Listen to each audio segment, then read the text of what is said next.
Licencia.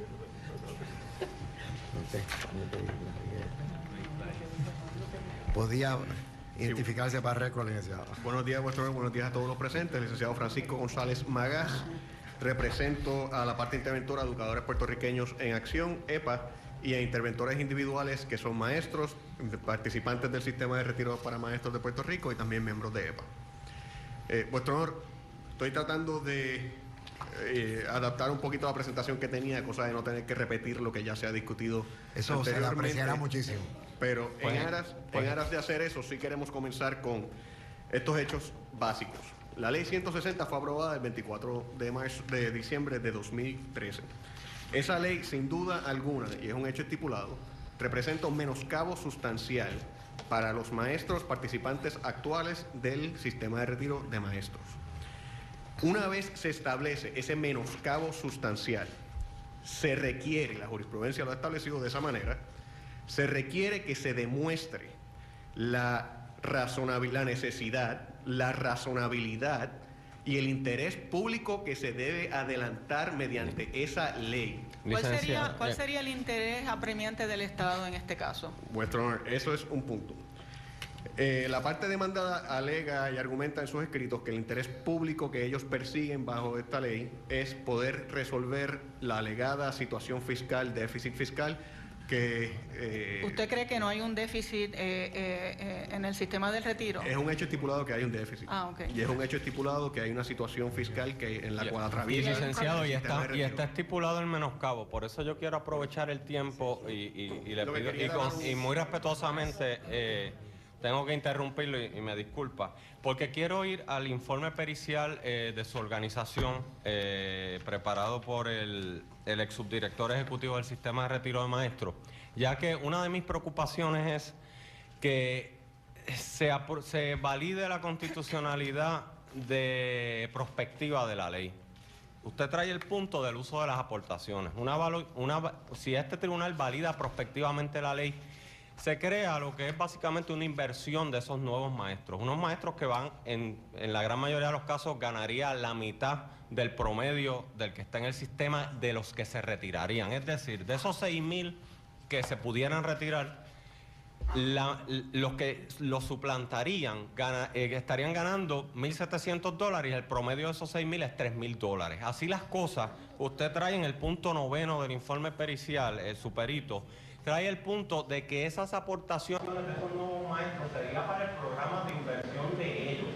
Bueno, tenemos que puntualizar que el juez Rafael Martínez Torres, a quien algunos peritos han identificado como un voto crucial en esta determinación del Tribunal Supremo en torno al sistema de retiro de maestros, ha hecho pocas intervenciones. Una de ellas nos parece importante y fue cuando cuestionó al abogado de la organización Educamos acerca de si pensaba que la razonabilidad de estos cambios del sistema de retiro estaba en cuestionamiento, básicamente porque no resuelven el problema de ese sistema que tiene fondos, o por lo menos tiene capacidad de subsistir hasta el año 2020. Y el abogado de Educamos planteó que en efecto eso es así. Los maestros también plantean que el Estado no justificó los cambios con prueba de que se salvaría el sistema haciendo esas modificaciones a las pensiones de maestros en funciones y futuros maestros. Nos mantenemos aquí, regresaremos con ustedes más adelante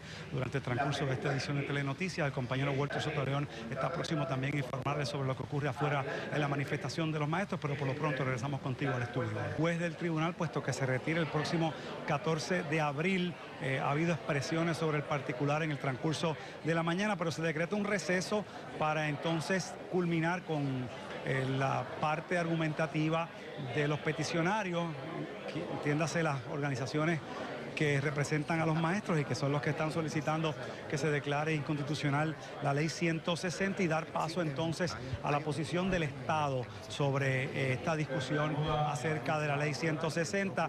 El Estado representado por la Procuradora General y también por el licenciado Rafael Escalera en representación del sistema de retiro de maestros. Hasta hace unos instantes, y ya vemos a los jueces regresando a sala para continuar con los trabajos, hasta hace unos instantes se mantuvo el debate intenso acerca de la pregunta sobre hasta dónde puede llegar el Tribunal Supremo y sus integrantes en la consideración de otros mecanismos alternos a los cambios instituidos al sistema de retiro de maestros.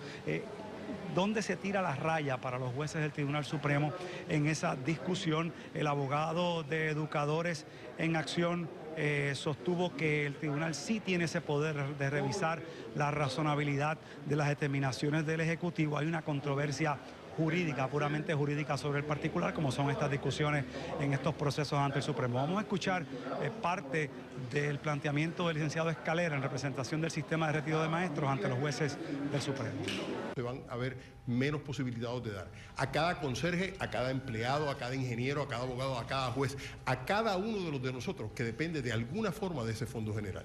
De eso es de lo que estamos hablando. No estaríamos aquí. Licenciado Escalera, pero usted está consciente que en US Trust versus New Jersey, que es el caso leading con relación a esto, sí, por supuesto, el Tribunal Supremo, por voz de Blackmun, rechazó ese enfoque utilitarista de que no importa cuál sea el efecto para las partes privadas siempre y cuando se beneficien los muchos. Yo no estoy proponiendo que no hay que mirar cuál es el efecto. Lo que sí está claro en la jurisprudencia, vuestro honor, es que usted mira las alternativas que se han hecho en virtud de la crisis. Yo no puedo resolver una crisis así de pequeña con medidas que causen un menoscabo así de grande. Pero sí puedo. Pero el grado del menoscabo, y lo señala el juez Blackmun también, es importante con relación al análisis de la razonabilidad. Pues claro, pero para ver la razonabilidad de la medida, lo primero que hay que ver es el tamaño del problema estatal que se quiere resolver.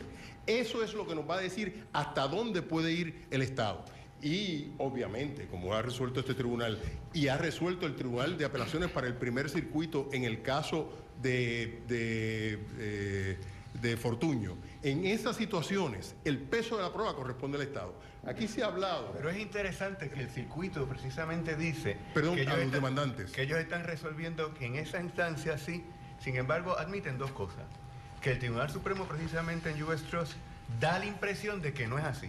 Y que muchos otros tribunales y circuitos, como se citó ahorita el sexto circuito y el noveno, han resuelto que ese peso de la prueba en realidad le corresponde a la parte, al Estado, cuando el menoscabo es un menoscabo que es sustancial y el Estado es parte. Y yo quisiera precisamente que usted me aclarara un punto. Mire, en Puerto Rico no hay duda que esta circunstancia, licenciado Escalera, es un caso un poco David y Goliat. Porque el primer circuito precisamente señalaba que la razón por la que debe ser el Estado quien no tenga el peso de la prueba es porque le costaría en los recursos que tendrían que hacer en Discovery. Y a mí me llama la atención porque resulta que quien tiene los recursos en una situación como esta es precisamente el Estado. Bueno, eso es lo que está ocurriendo dentro de la sala de sesiones del tribunal en este momento en que es el Estado el que está haciendo sus planteamientos ante los jueces. Que las que no se aprobaron o existían atenderían el problema de la misma forma. Y le estoy expresando que los proyectos de ley que se han mencionado en este caso son todas medidas de imposición de contribuciones. Ninguna ataca el problema estructural del sistema. Por definición, no son alternativas que atenderían el problema de la misma forma de la ley 160 y por ende no se pueden tomar en cuenta. Procuradora, tenemos la ley 161 del 2013 y la parte peticionaria está aduciendo que al cabo de 10 años el Estado habrá pagado como resultado del aumento, esta es la ley que aumenta $25 a los salarios de los maestros, casi $700 millones. ¿Por qué no se inyectan esos fondos al sistema de retiro? O sea, no había otras alternativas de llegar al fondo, porque esta ley, estamos hablando de $700 millones. ¿No hay otras alternativas? Esa es la ley que aumenta el salario, eso es un beneficio adicional que el Estado le está concediendo a los maestros. No es respetuosamente el rol de un que es un tribunal. Beneficio porque esto va a compensar a los maestros que se les aumentó la aportación patronal. Pero el criterio legislativo es válido y correcto de establecer cómo esos dineros cómo se iban a distribuir. Usted tiene razón en eso, pero como le decía el juez Estrella, lo que nosotros tenemos que velar es si de verdad hay una necesidad de menoscabar una obligación contractual y cuando el Estado tiene 700 millones y los destina a eso, pues es difícil cuadrarlo con decir que no tiene 700 millones para el retiro.